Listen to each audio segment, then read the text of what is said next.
Deko ikertzaile nagusiak ondoren Joan Mari Torraldeiren desigaiaz, zentsuraz, alegia, hitz egingo digute. Eskerrik asko, hemen zeaten guztioi. Eskerrik asko, orain edo inoiz, uin bitartez ekitaldiarekin bat egin, edo egingo duzuenoi, zuen arretagatik. Eta honegin.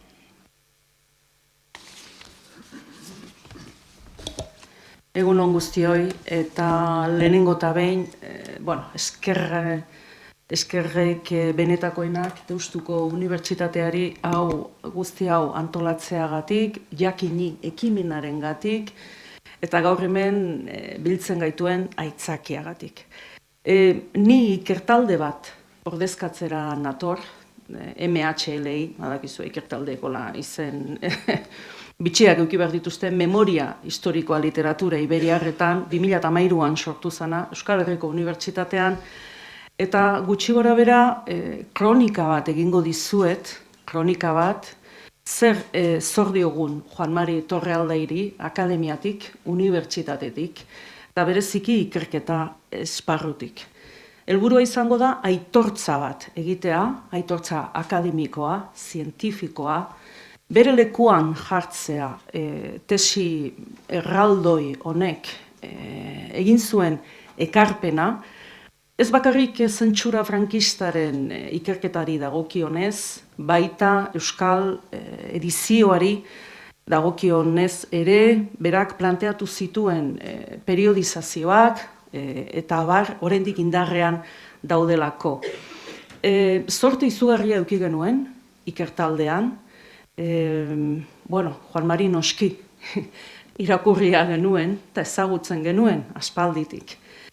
Bagenekien bere lanaren etikaren berri, bere langilea amorratua zela, eskuzabala zela ere bai, baina zentsurari buruz Alcalá de Henaresen, Archivo de la Administración General delakortan gure ikertaldeak egin zuen ikerketa urtetan, 4-5 urtetan, hau partekatu izan genuen berarekin, eta eman zizkigun aholkuak, orientazioak, konpartitu genituen kontatu ez daitezken kontu asko, bitxikeria asko, zentsuraren inguruan. Horretaz hitz egingo dut, eta batez ere gure ikertaldeak bere eskerrona adierazteko, bere irakaspenekin egin duen jarraipena.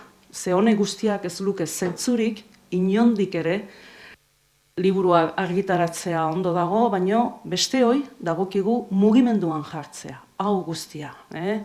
Eman da zabaltzazu, esaten du gure unibertsitatearen lemak, eta halaxe da. Ez badezu zabaltzen, hor gelditzen da kontua.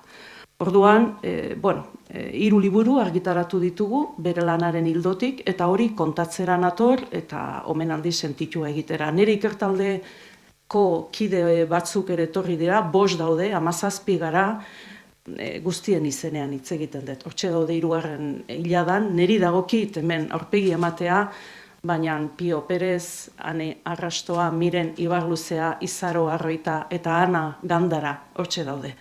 Eta beraiena da, dudarik gabe, nerea bezain beste ekarpena. Egunon, bere bizitzan lan asko egiten duenak, askotan, hildakoan ere lan asko uste egin gabe, edo bukatu gabe, eta Joan Mari pixkat hori gertatu zitzaion, ez? Joan Marik lan ikaragarria egin zuen bere bizitzan zehar, baina zenbait gauza bukatu gabe geratu zitzaizkion, eta hau izan zen horietako bat. 1981an defendatu bat zuen ere tesi hau argitaratu gabe geratu zen, eta berak argitaratzeko gogoa zuen. Azkenek urteetan esaten zuen eta berriz, nahi zuela argitaratuta ikusi, ez zuen ikusi argitaratuta, baina behar ondoren jakinen argi genuen bere nahi hori bete behar genuela eta liburu formatoan argitaratu behar genuela tesi hau. Horregatik, tesia ja liburu formatoan dago, eta hori aurkeztera etorri gara gaurkoan. Liburu honek, doktore tesi hau, liburuan dago, ikuste duzuen bezala, paperean, baina horretaz gain, jakinen webgunean ere, zintzilikatu dugu, modu digitalean jaitxi izateko. Eta gainera antesi osoa dago, hemen honi eranskina falta zaizkio. Bestela ia bikoitza izango zen liburua. Eta horiek modu digitalean bakarrik bildu dira, eta han jasota gatu di, ez? Jakinen webgunean dagoen. Juan Mari Torrealdairen lan guztiekin batera. Nolabait, oain arte bere lan guztiek zeuden, orain beste bat gehiago gehitu zaio eta osatu da bere lanen webgunea. Elisabetek esan duen bezala ondoren Loreak eta Xaberrek aurkeztuko dute ze ekarpen egin duen Juan Marik eta zer ekarpen egiten duen tesi honek, beraz nien naiz horretan sartuko. Baina jakin badakigu doktore tesiak ez diala arinenak izaten normalean irakurtzeko. Eta gehiago izaten dira liburu hauek gai horiek lantzen ari dian edo ikerketa lanetan ari dian entzat, ez? Baina Juan Marik bai egin zuen gauza bat tesi honetatik abiatuta, eta izan zen gu bezalako mundutiarrentzatko modu irakurragarriago batean tesi hortako oinarriak eta edukiak bildu, ez? Liburu hau berak bai argitaratu zuen, hau bere lana izan zen, ez? De la hoguera al lápiz rojo, zeneko liburua, eta hemen bilduta dago nolapait horko mamilaren funtsa.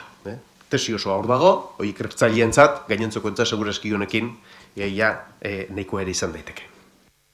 Seguru nago, Juan Mari gaur oso gustora egongo litzatekeela ikusita, azkenean bere nahietako bat bete dugula, eta gustora era berean, Deustuko Unibertsitateak aukera eman digulako aurkezpen hau hemen egiteko, eta gustora era berean Deusto ez ezik EHU ere hemen dagoelako, eta pixkat, denen arteko elkarlanean gauzatu izan dugulako jardunaldi hau, ez? Eta uste hori garrantzitsua da, eta espero bide horrek segide ere izatea etorkizunean. Bukatu aurretik eskerrak eman naizkiot, beraz, batez ere Deustuko Unibertsitateari eman digulako aukera hau, era berean Euskal Gai Institutuari laguntza eman digulako liburu hau argitaratu ahal izateko, hori ere beti ondo etorri izaten da. Mari Jose Korroda eskatzen duen ikertaldeari pixkat jardunaldi honetan parte hartu eta honen bide egiteko, eta eskerrak eman era berean Gipuzkoako Foru Aldundiari ere. Espreski honetarako ez izan arren, Gipuzkoako Foru Aldundia delako gaur egun jakinen funtzioa, jakinen jarduera laguntzen duen eta bere laguntzaile nagusia dana eta bideragarri egiten duena proiektua. Eta nola ez, eskerrik asko Juan Mariri egindako lan guztiagatik eta liburu hau ere utzi digulako. Eta beste gabe, sarrera emango diogu edukia hitz egin bat duten.